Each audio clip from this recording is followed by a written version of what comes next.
What's going on, guys? Welcome back to the Long Haul Fitness. Today we're going to do some posing. So I got my boy James Mottu here with me. One of the things that I am not the best at is flow. And being able to put together a routine. And it's also good to have an outside look at my posing, to have somebody go, hey, this could be better by tweaking just these small things. James is a really good buddy of mine. I trust him a lot. The kid has put together some awesome routines for not only himself, but a couple of other people. So I really trust him and his opinion and look at posing.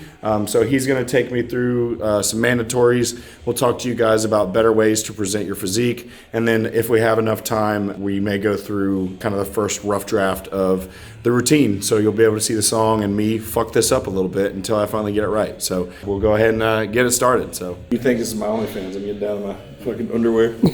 The hard part for me lately with quarter turns has been like the turn, this, my core, because it's still having issues. But my man Jimmy, Superior Change, came and worked on me yesterday, and rib cage is feeling pretty decent today. RDLs definitely like to mess with that a little bit. But I'm going from classic physique last year to open bodybuilding this year, so I hadn't really been focused on any lat spreads or anything, but definitely going to be going through those to make sure I nail them down. So it'll be interesting. I'm not the best at doing my posing, so clients don't take after me.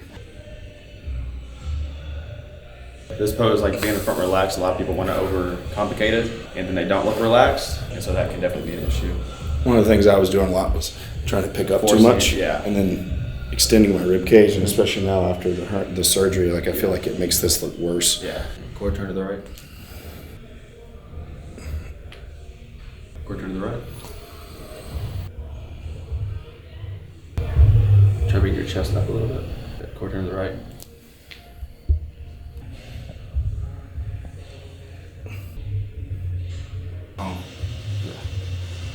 Front double bicep. Ooh, fuck. Yeah, this is where. Yeah, and there's one I've already thing. done cardio, I've already walked and trained. I gotta work on that. You can be conditioned on stage, but if your posing conditioning isn't there, then it don't even matter. That shit definitely ain't there right now. And Side chest. yeah, there's that chest.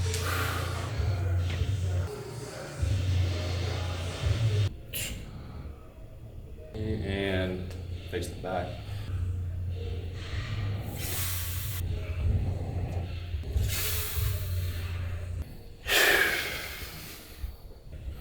Does that feel comfortable for you?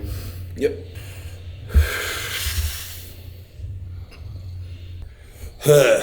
Really, like the only thing I even saw that really needed like a tip wise is like on your quarter turns. So like one thing I had an issue with is when I was doing mine, I would have it straight on as well. Right. And but with doing that, I would have a hard time pushing this back knee into this hamstring, but keeping the glute flexed and the quad at the same time. Right. So I will always I will keep my foot here, and the back foot I'll angle more to where I can get a better angle with this back knee into that front hamstring and turn it out a little bit. And so when you just straighten your leg, your quad shows from the side, you can push into this hamstring better, and your glute stays locked in. Yeah, So you're not like worry about that flexing everything else. If this is more relaxed, and then you can really focus on your upper body more than anything. When it comes to posing, like a lot of the things that you need to do are to hide flaws and emphasize your strong suits, right? So little small tweaks like James is talking about there are going to go a long way to hide the gaps, right? Everybody has gaps in their physique, and you're trying to make those gaps smaller. For example, if I do a front lat spread, the gap between my forearm and my lats, that is a gap. The more I close that in, the bigger I'm gonna look, right? It's the same thing when you see somebody do a side chest and they're here. That elbow is flared way out here, and now all that space between my elbow and my stomach now looks like I'm smaller. So we wanna close spaces. It's the same thing that you hear everybody talking about with building bigger adductors, right? Because if I'm standing up here and there's this big ass hole between my legs, it's going to look like I'm smaller. So we want to present the physique in a way that reduces gaps and shows our strong suits. So it's just little things like that that James mentioned go a long way as far as presenting what it is you want the judges to see, what you don't want them to see. You got something for front relaxed already, or?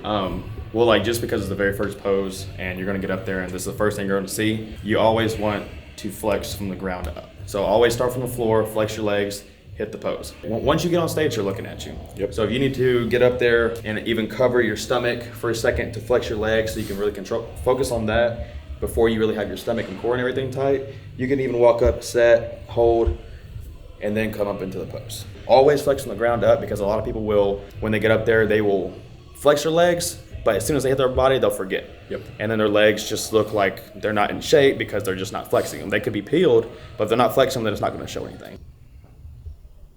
Quarter turns.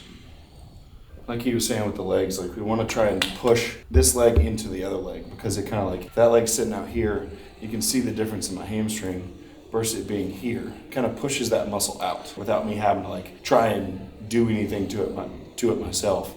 Makes it, just gives it the illusion that it's bigger. And bodybuilding is a game of illusions. One thing I've learned over time of posing, it's not even necessarily the point that you want to blow all your air out, because as soon as you blow all your air out, crunching starts happening, your shape starts going down. It's more like blow some air out and brace like you're about to get hit, because everything will come out without losing your shape. The other thing I noticed with people's hands, it's like this shit, or one hand is up really high, one hand's really low, and they're doing like weird stuff like this. What I've always been told is pretend you're doing that front relaxed and just turn, right?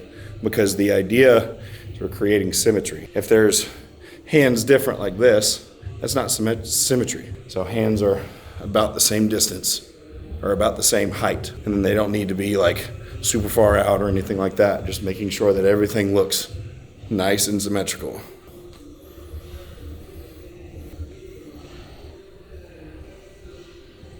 And so just for this pose right here, or any pose that you're either facing forward or facing rear, not the side poses, where he has his feet, his adductors are touching. But if you have somebody that doesn't have adductors and their feet are out wide, then how he was talking about with the gaps, that's where they start showing, and then your legs will just look smaller. So if it's like that, one, you're gonna look goofy. Two, there's gonna be a gap, so you're not gonna wanna show that. This is also ticklish. Yes. Now that's a figure girl pose. That's like a figure, yes. One thing that really helped me out that Jared Feather actually posted once with these back shots, something that can help not only get you to flex your glutes, but also get your adductors to show, is think about bringing your legs together. Like you're gonna pull your feet together across the floor, and it just helps you get that tension in the glutes, the hamstrings, and the adductors, kind of brings that thickness all together. And then like James called out on the first one, I was kind of like down like this. So picking my chest up kind of shows my back off a lot better. One thing to think about it is act like there's a string connected to your sternum, and like it's just getting pulled up. And so even like on your front relaxed, with doing that, so you're not having to focus on your breathing so much. When you bring it up, so you're not having to brace on your abs and you're not crunching everything. Mm-hmm. When you bring that up, and it makes your waist smaller in general anyways. Mm-hmm. Now there is a point to where it gets too much. Right. But you want to find that sweet spot. Yeah. Even turn your shoulders a little bit more.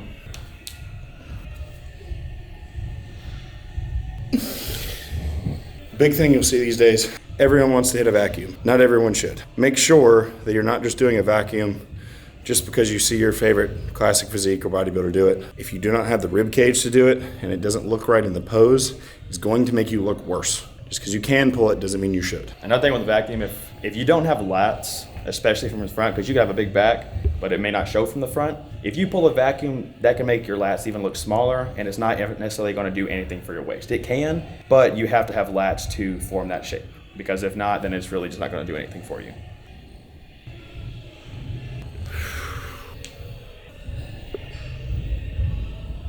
The side shots here. Guy Cisternino was the first one that I heard talk about this. If I go here and I flex my hamstring, you can see the hamstring well, but it actually retracts my hamstring up into my leg. So see now with not relaxing it, contracting it, it's just hanging, right? From the side, we want as much width as possible. So that's relaxed, that's flexed. You can see it now changes the look of that hamstring versus that drop there, see? You wanna think about squeezing the glute, right? And try to keep this relaxed. Grab my wrist or fist or whatever it is that looks the best for you, and I'm gonna pull it into my stomach. So I'm gonna almost do a vacuum and pull in, right? I'm not just like pulling myself this way, I'm pulling into my stomach, using my bicep to push this chest while I come around. And one thing to notice in this pose for you, you'll see people scrunch down more, like I was saying, make it look bigger. Bodybuilder, they're gonna be squatted down more for their side chest. Classic, they're gonna be more standing up higher to have a longer looking hamstring. It's just something that they've done throughout time. And then with being a bodybuilder, you want to have that bigger look. So that's why you want to have that illusion of having just a massive hamstring. Classic, it's more like a flow and shape type of thing. So long hamstring, big upper body, just like the nice shape to your physique. Definitely got to pose to your class. Side try, anything else there? Yeah, so if you're a classic guy and you go ahead a bodybuilding pose, they're going to recognize it, but not necessarily in a good way because you're not posing to your class like he was saying. But if you're a bodybuilding and you go out there and you can pose like a classic guy, that's gonna catch their eye in a positive way because like, oh, they can pose. And not necessarily saying bodybuilders can't pose, but it's just cool to see like them being big and still being able to hit the pose like a classic guy can do. But if you're a classic guy, not saying you're not big, but you're just gonna be more aesthetic, I would say. So you need to pose for your physique and not just trying to look huge. What is it? For this pose, to hit it the way you're hitting it, you're gonna need a big arm. Yeah, I'm doing this different than the traditional side try. So typically what you would see with bodybuilders would be something here. Just the way everything flows for me. I have better quads than I do hamstrings. So again, we're looking at presenting our best physique possible. So if my quads are better than my hamstrings, I can show them better. I just prefer this look on me instead of that squatted down side here. It just flows a lot better and I feel like it kind of draws eyes towards me. So back shots. One of the things that you guys have heard me talk about a lot is being able to rotate your shoulders. I talked about external rotation a million times with my training videos. This is where that pays off because in order for us to get the right position, I need to be able to roll my fist back. So I need to be able to tuck my elbow under, bring my elbow forward, and get my fist behind my head. That is the most external rotation I can get at my shoulder without arcing my back. If I do this pose and when I go to pull here, in order to get that external rotation, I'm doing this. You can now see how bad that looks. Everything's really muddy down here at the bottom versus my spine staying neutral, pulling into it and rotating under. Now you can see all those muscles. You can see everything popping out. Tucking under and almost pulling forward a little bit to where those lats start to pop out.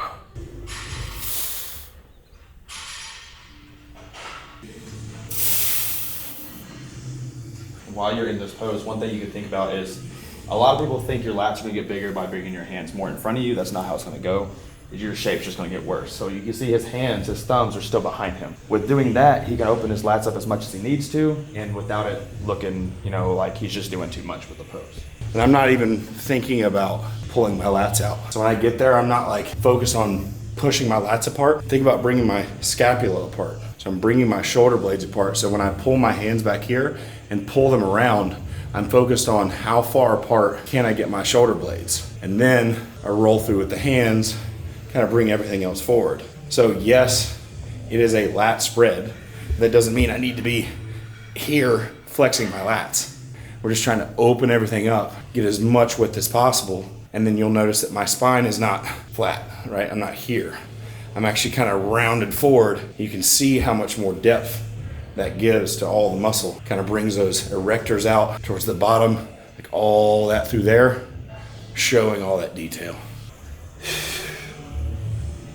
And so you see how when he went into that pose, he didn't hit it and blow and blow and blow and blow and go down. He blew the air out, flexed his abs, braced it to where he didn't lose his shape. I'm not thinking about flexing. I'm not doing a crunch. What I'm actually thinking about is pulling my obliques in. So I'm trying to tighten my obliques. The rest of it, tighten up with the obliques. If I'm focused here, trying to pull these in as much as I can, the rest of it just kind of follows along suit. And after having hernia surgery, I have had a harder time connecting to flexing my abs. So this way, I'm able to still get that really good core definition in this pose that I really need, because it's called abs and thighs for a reason. They're gonna look at your abs, they're gonna look at your thighs. Something else you may see people do with this one is like put a leg forward, right? Come into it like so, or like the side shot you'll see people do. It all comes back to personal preference and what looks best with your physique. So make sure you play around with these things, practice your posing, and have somebody else look at you in order to choose the poses that work best for you. One thing I will say about this pose, and I tell this to everybody I pose, anybody I talk to about posing, it's an ab and thigh pose. A lot of people get on stage, and as soon as they hit it, they pull a vacuum. It's not a vacuum in thigh pose. If you can do it, cool. Hit your ab and thigh, let them see it for a second or two. If you need to then, pull a vacuum. But don't go straight into this pose and do a vacuum. That's not what they're looking for.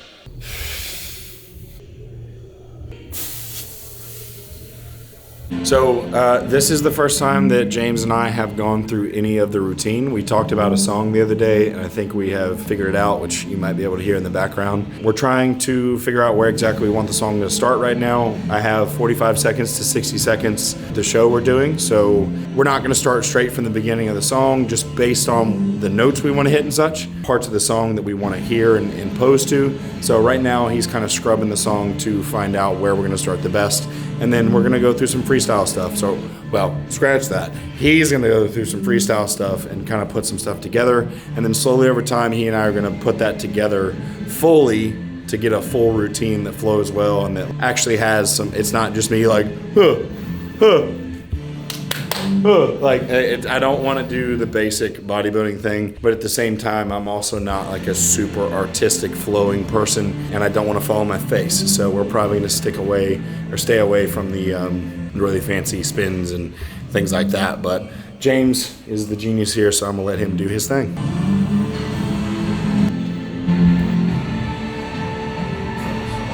So it's like, if you want to take more time to go through the routine, It's like 2 or 3 seconds till you hit that first beat. It's that raising, so that's when you're coming up. And it's bodybuilding is the only sport where I can hang out in my underwear with my friends and it's acceptable.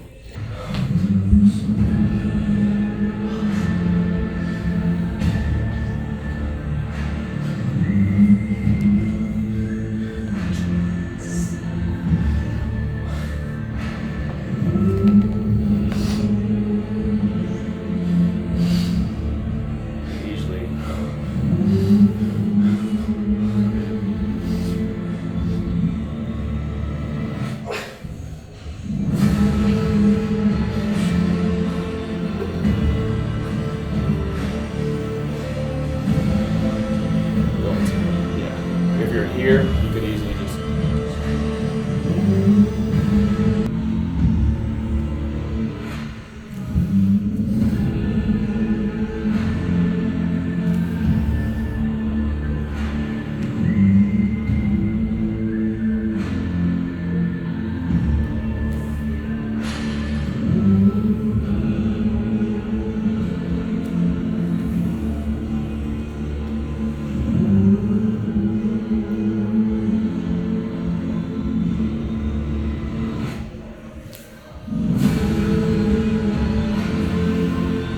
I have to keep working on that for sure. It's just like the transitions between them is what I'm not great at. This is why it's important to practice. You're seeing the most rough draft version of this, and I'm already not good at this. When it comes to these things, unless you're really talented and able to do this regularly, and it's one of those muscles that you're really like, maybe you danced or something like that, and you're just good at flowing, you can probably get away with it, not practicing quite as much. But for someone like myself, like this is something I have to really put a lot of effort into to make sure that when I present it, it doesn't look terrible. Because if I try to do all these fancy things and it comes off really herky-jerky, it's gonna be that much worse.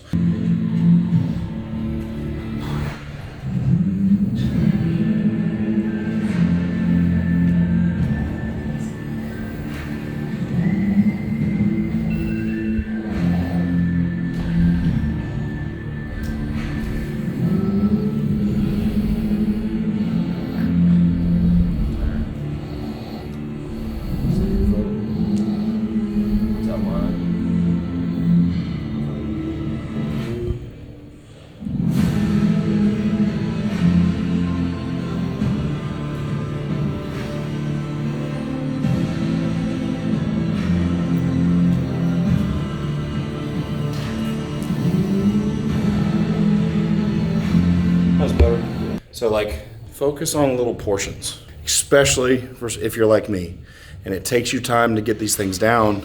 Like that was what, 15, 20 seconds? About 35. Okay, well shit. So it's kind of the front half of the routine. If I can't even get that first part down, the back half is gonna be even worse. So I'll probably focus on that first half for a bit till I get it really smooth, and then we'll continue to build upon that once we can get it more and more smooth. So James, I appreciate the hell out of you. Absolutely. For anyone who needs posing coaching, James Mottu is the man to talk to. He works here at Destination Dallas, so he can bring you back here in the posing room, or you can go through some virtual stuff. Hope you guys got something out of this, something a little bit different than the same workouts you guys seen a million times from me. As always, like, subscribe, share with your friends. We'll see you next time.